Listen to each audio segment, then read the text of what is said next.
कथा कौन कि सांग माने एप्रिल 14 तारिख पणा संक्रांति बोली मने अछि तो आपण माने तो जाने छंती महाविश्व संक्रांति माने समस्त घरे बेलपना टिके निहाती हेबो हेले बेलरू बुत्ता आ मंजी काढिबा भारी कष्ट नुह तो आज चलतु बहुत सहज उपाय बेलपना बनेबा आ स्पेशल बेलपना भी ओडिया नववर्ष को स्वागत करबा।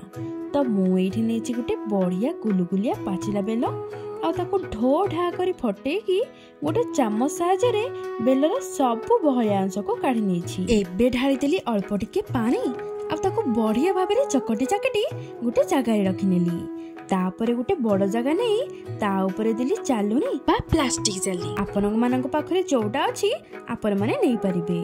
एबे सबु बहलिया अंश को चालुनी ऊपर दे छाणी नबा जदि दरकार हेउछि अल्प टिके पानी मध्य नेबे बास एबे सबु बेल रस आ मंजी बुता हे गला अलगा अलगा देखु नाहंती बुतार बढ़िया भाव में रस बाहरी गला सबु बेल रस रे दरकार अनुसार पानी टिके लूण आउ किछि चीनी मिसई मु किछि समय पय फ्रिज रे रखि देइथिली। तो एबे चलतु पणा संक्रांति स्पेशल आमे एबे सिंपल तरीका रे बेलपना टिके बनेबा।